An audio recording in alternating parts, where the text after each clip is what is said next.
کہ مسلمانوں کا ایک عظیم خلیفہ کس طریقے سے بے دردی کے ساتھ، کس سادگی کے ساتھ شہید کر دیا گیا، کہ ان کا کوئی خاص پروٹوکول نہیں تھا، مسجد کے اندر نماز پڑھنے یا پڑھانے کے لیے آتے ہیں اور نماز شروع کرتے ہیں، اور ایک وہ شخص آپ کو شہید کر دیتا ہے زہر آلود خنجر سے،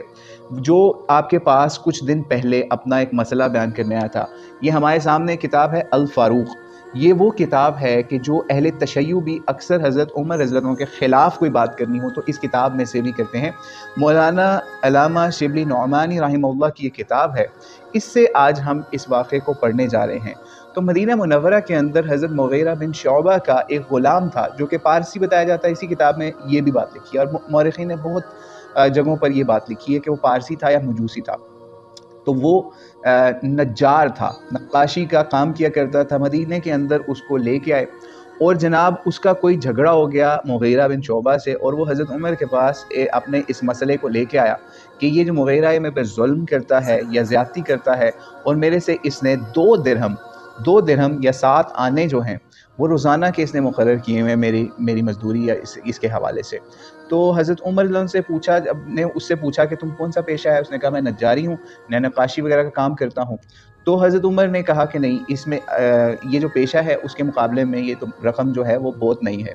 بہرحال اس نے یہ دل میں ایک آپ کا بغض اس وقت پال لیا کہ آپ نے میری یہ بات کی سنوائی نہیں کی، تو میں آپ سے اس کا بدلہ لوں گا۔ اس کے کچھ دن بعد وہ آیا مسجد کے اندر اور آپ کو شہید کر دیا، اور شہید کرنے کے ساتھ ہی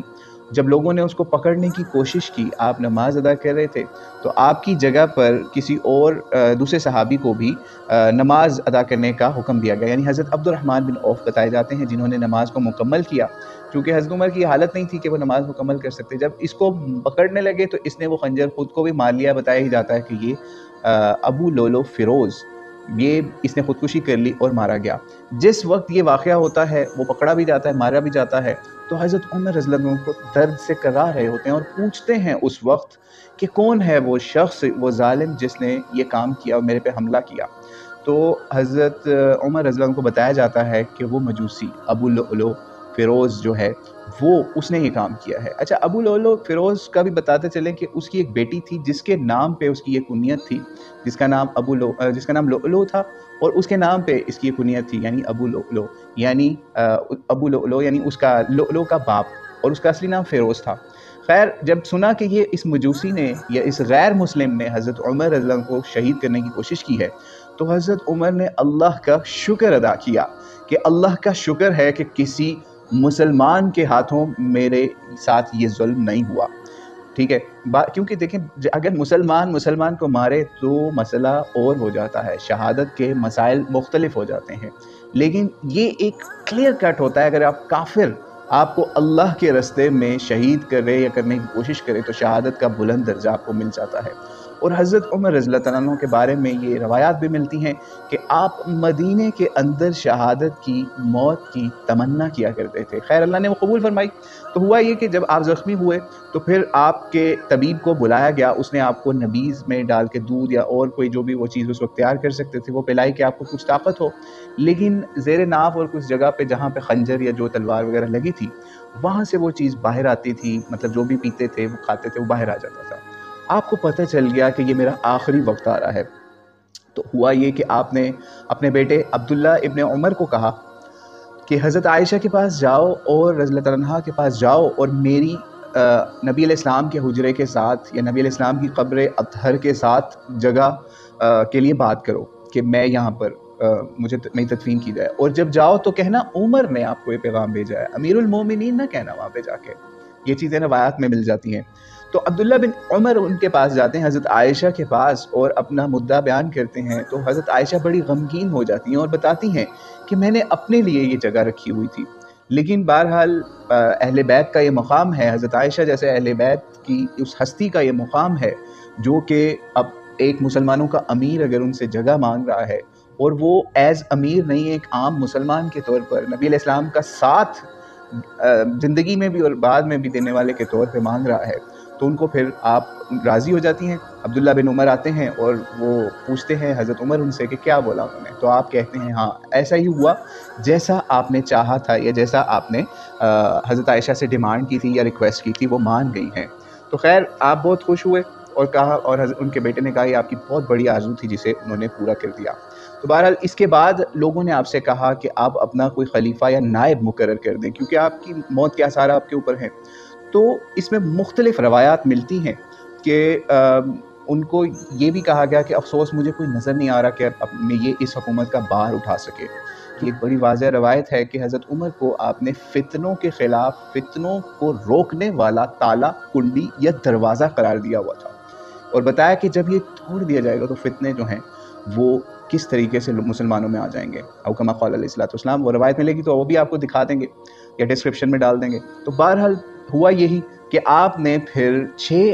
ٹاپ لیول کے اصحاب رسول کو مقرر کیا کہ ان میں سے آپ مسلمان امت یا آپ یہ شورا ہے یہ چن لے کہ کس کو اپنا امیر بنانا ہے, کس کو امیر المؤمنین بنانا ہے, کس کو خلیفۃ المسلمین بنانا ہے. ان میں طلحہ تھے, سب سے پہلے حضرت علی تھے, پھر طلحہ تھے, زبیر تھے, عبد الرحمن ابن عوف تھے, اور حضرت سعد بن ابی وقاص رضی اللہ تعالیٰ عنہم. یہ صحابہ ٹاپ کے تھے. حضرت علی علیہ السلام کا تو ہم نے پہلے بتا دیا.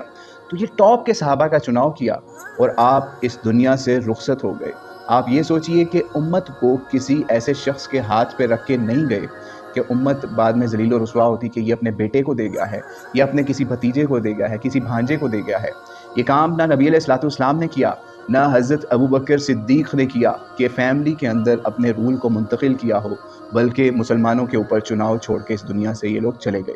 خیر چناؤ ہوا اور اس کے وہ ایک علیحدہ بات ہے, کبھی اس کے اوپر بھی انشاءاللہ ویڈیو ریکارڈ کریں گے. لیکن بہرحال پھر آپ کی وفات یا شہادت ہوتی ہے, آپ دنیا سے رخصت ہوتے ہیں, تو آپ کو نبی علیہ السلام کے قریب تدفین آپ کی جاتی ہے. اور جو لوگ آپ کی تدفین کرتے ہیں اس سے پہلے آپ کی جو جنازہ ہے, نماز جنازہ حضرت صہیب رضی اللہ تعالیٰ عنہ پڑھاتے ہیں, اور بڑے ٹاپ کے صحابہ جس میں حضرت علی علیہ السلام بھی شامل ہیں وہ بھی آپ کی تدفین میں شامل ہوتے ہیں, اور اپنے ہاتھوں سے بتایا جاتا ہے کہ قبر میں کچھ صحابہ مل کے آپ کو اتارتے ہیں. بہرحال اس سے ہمارا یہی تھا کہ آج آپ کو حضرت عمر رضی اللہ عنہ کی شہادت کے بارے میں, ان کی وفات کے بارے میں کچھ جو واقعات نقل ہوئے ہیں مورخین کی طرف سے, اور خاص طور پہ جو مولانا شبلی نعمانی رحمہ اللہ نے آپ کی شہادت کا واقعہ نقل کیا ہے اس کو بیان کیا جائے. پھر ایک اور چیز آپ کو یہاں بتاتے چلیں کہ آپ کی جو شہادت کے وقت حالت تھی, آپ کے اوپر قرض بھی تھا, تقریباً 86,000 درہم کا قرض آپ کے اوپر تھا. تو آپ نے اپنے بیٹوں سے یا وارثوں سے کہا کہ جو ترکہ ہے, جو بھی چیزیں میں چھوڑ کے جا رہا ہوں اس کو بیچ کر یہ قرض اتار دینا, ٹھیک ہے. پھر یہ بتایا جاتا ہے کہ ایک کوئی مکان تھا وہ امیر معاویہ کو بیچ کر آپ کا قرض جو ہے وہ اتارا گیا, اور یہ مکان جو ہے مدینے کے اندر باب السلام اور باب الرحمت یعنی مسجد نبوی کے اندر ہی وہ علاقے اب شامل ہو چکے ہیں. باب الرحمت اور باب السلام کے درمیان میں ایک مکان تھا. خیر پھر اس ایک مدت تک اس کو دارالقضاء کے نام سے بھی یہ جگہ مشہور رہی, یا یہ جگہ, اور اس کے بعد آپ کی وفات ہوتی ہے. حضرت صہیب نے آپ کی جنازہ پڑھایا, اور حضرت عبد الرحمن, حضرت علی, حضرت عثمان, طلحہ, سعد بن ابی وقاص, عبد الرحمن بن عوف نے آپ کو قبر مبارک میں اتارا, اور یوں آفتاب عالم خاک میں, عالم تاب خاک میں چھپ گیا. تو اللہ کریم کی کروڑوں رحمتیں ہوں نبی علیہ السلام کے, خاص طور پہ اس خاص صحابی رسول حضرت عمر بن خطاب رضی اللہ تعالیٰ عنہ کے